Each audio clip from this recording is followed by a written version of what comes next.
Assalamualaikum warahmatullahi wabarakatuh. Berjumpa kembali dalam video pembelajaran sistem komputer.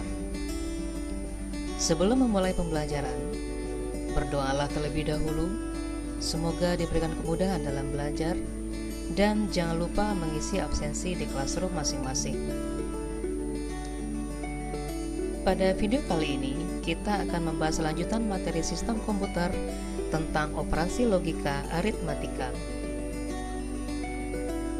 Setelah mempelajari materi ini, Ananda diharapkan dapat menerapkan yang pertama, penjumlahan bilangan biner, kedua, pengurangan bilangan biner, ketiga, penjumlahan bilangan heksadesimal, dan keempat, pengurangan bilangan heksadesimal. Istilah aritmatika tentunya bukanlah hal yang asing bagi kita semua. Operasi aritmatika berkaitan dengan proses berhitung menggunakan angka-angka. Tentunya kita semua sudah tahu, operasi aritmatika yang paling mendasar adalah penjumlahan dan pengurangan. Ketika proses ini dikembangkan lagi, maka akan terbentuk proses perkalian dan pembagian.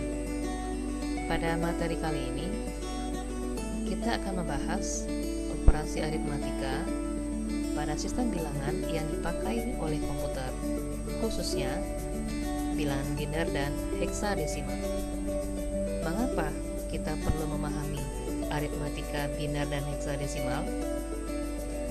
Tentunya sebagai pengguna komputer, selama ini kita hanya melihat atau menggunakan hasil dari pengolahan data yang terjadi di dalam komputer. Sama-sama kita pahami bahwa semua data yang diolah oleh komputer itu dia berupa angka-angka. Nah, bagaimanakah gambaran terjadinya proses pengolahan data pada komputer itu?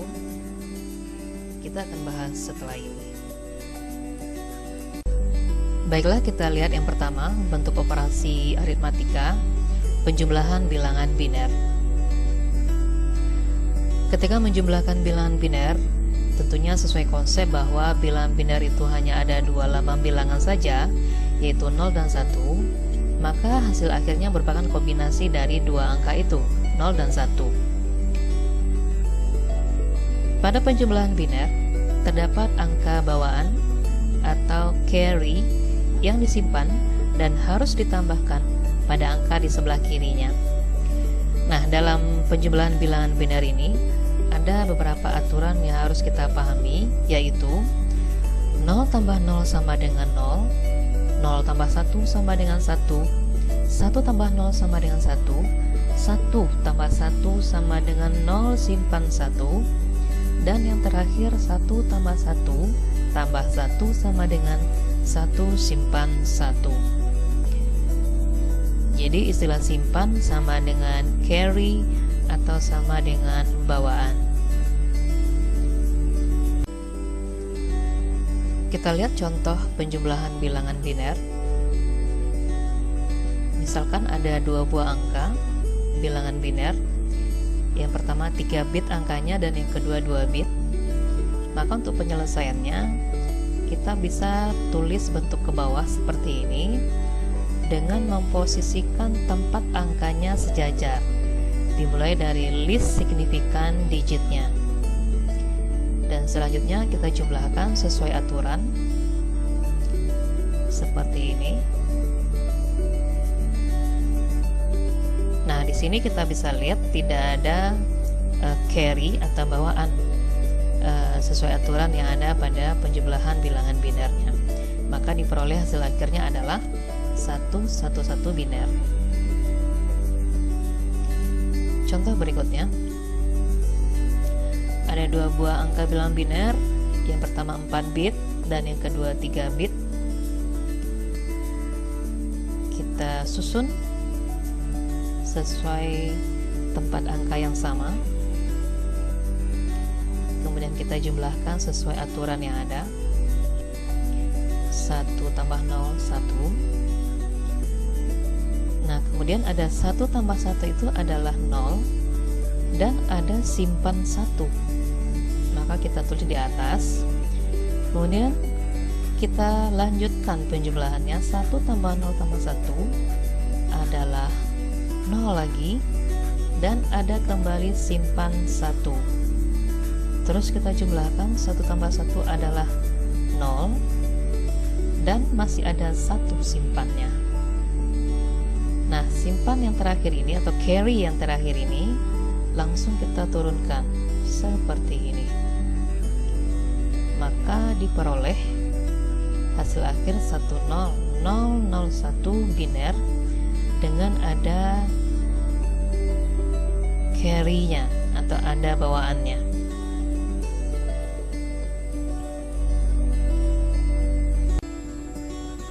Selanjutnya kita lihat bentuk operasi aritmatika bilangan biner yang kedua, yaitu pengurangan bilangan biner. Pada pengurangan biner dilakukan peminjaman atau borrow nilai angka di sebelah kirinya jika angka yang dikurangi lebih kecil daripada pengurang. Pada pengurangan bilangan biner ini juga ada beberapa aturan yang harus dipahami, yaitu 0 kurang 0 sama dengan 0, 1 kurang 1 sama dengan 0, 1 dikurang 0 sama dengan 1, dan yang terakhir 0 dikurang 1 sama dengan 1 pinjam 1. Jadi di sini ada borrow.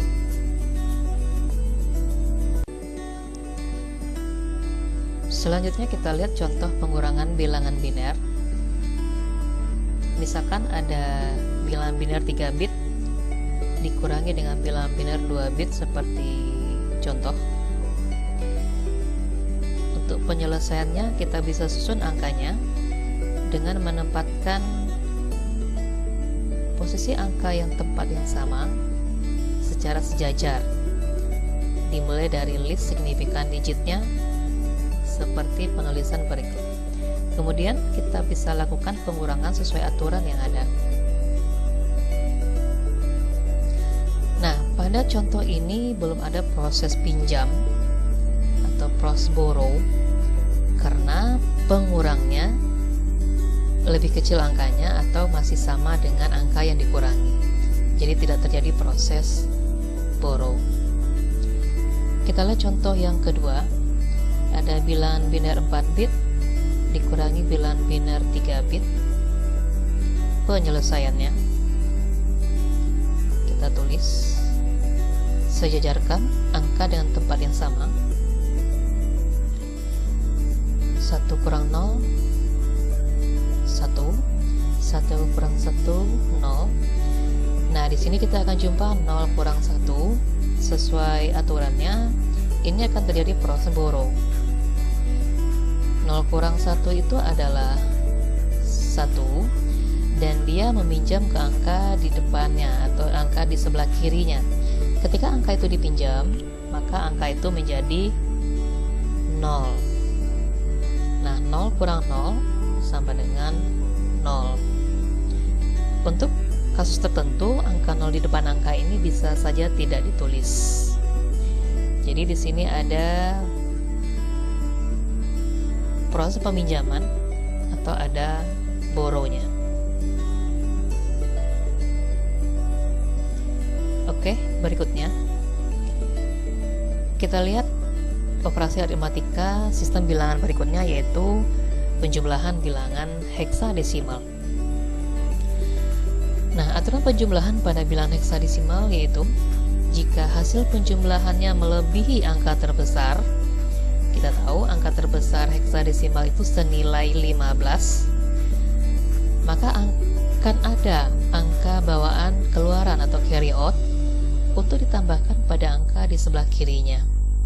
Bagi angka yang di sebelah kirinya itu, angka pindah berfungsi sebagai bawaan masukan atau carry in. Jadi ketika yang melebihi angka maksimal, dia akan mengeluarkan bawaannya atau carry out, dan ketika angka sebelah kirinya mendapatkan penambahan angka, itu disilakan dengan carry in. Sekedar mengingatkan, heksadesimal ada 16 lambang bilangannya, ada berupa angka dan berupa huruf. dimulai dari 0 sampai 9, kemudian A sampai F, dan ini nilai huruf A sampai F. Bisa dipahami? Kita lihat contoh penjumlahan bilangan heksadesimalnya.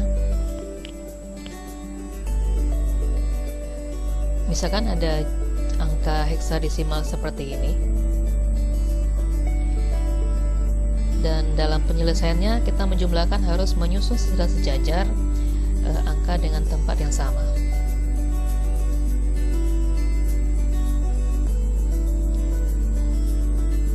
Tujuh tambah 2 adalah 9, 8 tambah 4 adalah C.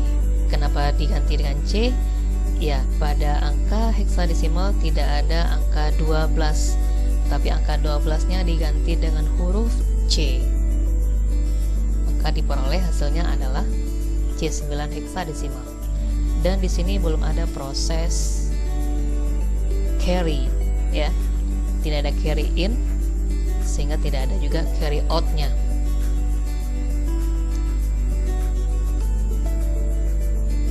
Kita lihat contoh yang kedua.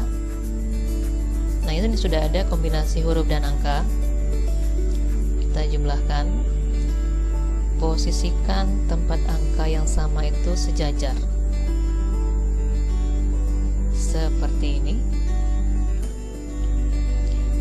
A itu nilainya adalah 10. 10 tambah 1 itu adalah 11. Nah, 11 itu kita ganti dengan huruf B. Apakah di sini ada carry? Belum. Tidak ada carry. Karena angkanya belum melebihi angka 15. Selanjutnya 8 tambah 9.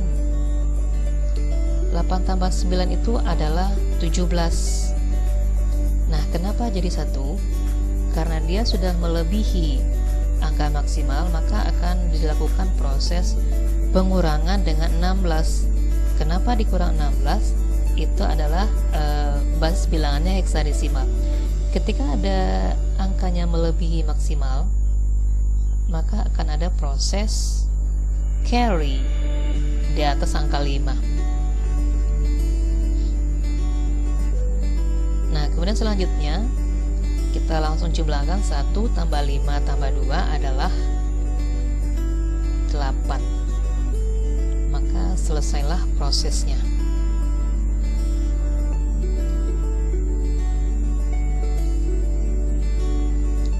Di sini kita lihat ada carry. Berikutnya kita lihat pengurangan bilangan heksadesimal. Jadi tetap dalam proses pengurangan bilangan apapun, jika seandainya pengurangnya lebih besar daripada angka yang dikurangi, maka akan ada proses borrow. Nah, namun pada heksadesimal, setiap kita meminjam, itu besar pinjamannya adalah bernilai 16. Sekedar pengingat kembali heksadesimal. Selanjutnya kita lihat contoh pengurangan bilangan heksadesimal. Misalkan ada angka seperti ini, kita kurangkan. Dalam penulisannya kita sejajarkan angka dengan tempat yang sama nilainya. Kemudian kita kurangkan. 8 kurang 5 adalah 3. Pengurangnya lebih kecil, tidak ada proses pinjam atau borrow. Kemudian angka sebelahnya 3 dikurang 7, ternyata pengurangnya lebih besar, maka angka 3 akan melakukan proses borrow ke angka 4. Sekali dia meminjam, nilainya adalah 16. 16 kita tambahkan dengan 3 menjadi 19. 19 nya dikurang 7 adalah 12. Pada heksadesimal, angka 12 diganti dengan huruf C. Nah, angka 4 sudah berkurang karena tadi dia dipinjam, dia menjadi 3 nilainya. Maka 3 dikurang 2 adalah 1. Jadi, di sini akan terlihat ada proses borrow. ya, angka 3 meminjam ke angka 4, besar pinjamannya adalah 16.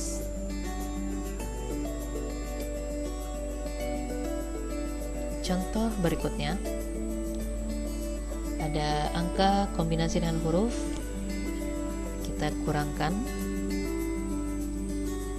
penulisannya kita sejajarkan seperti ini, lalu kita kurangkan. F itu bernilai 15, 15 dikurangi 1 adalah 14, itu hasil akhirnya adalah E. Tidak ada proses borrow di sini. Kemudian angka 2 dikurang 9. Ini pengurangnya ternyata lebih besar, maka angka 2 akan meminjam ke angka 5. Sekali meminjam nilainya adalah 16. 16 ditambah 2 adalah 18. Dikurangi 9 adalah 9. Nah, angka 5 tadi sudah dipinjam 1, sehingga nilainya menjadi 4, dikurangi 2, hasilnya adalah 2. Maka jawaban akhirnya 29E heksadesimal. Dan ada proses borrow, angka 2 meminjam ke angka 5, ada proses pinjam atau borrow. Nah, itulah beberapa contoh pengurangan bilangan heksadesimal. Nah, untuk menguji pemahaman Ananda terhadap contoh-contoh yang sudah disajikan tadi materinya, cobalah hitung dan kerjakan beberapa soal ini dan lampirkan jawaban Ananda di Classroom. Jika ada kendala, silahkan aktif bertanya di forum atau di kolom komentar. Selamat mencoba menjawab. Semoga bisa memahami dari penyajian yang sudah ada. Jika ragu silakan bertanya. Semoga diberi kemudahan. Tetap semangat. Kita akhiri pertemuan kali ini. Dan jangan lupa untuk minggu depan persiapkan diri Ananda untuk materi kita yang baru, kelanjutan dari operasi logika aritmatika. Silahkan cari dari berbagai sumber untuk persiapan pertemuan selanjutnya. Demikian kita akhiri pertemuan kali ini. Wassalamualaikum warahmatullahi wabarakatuh.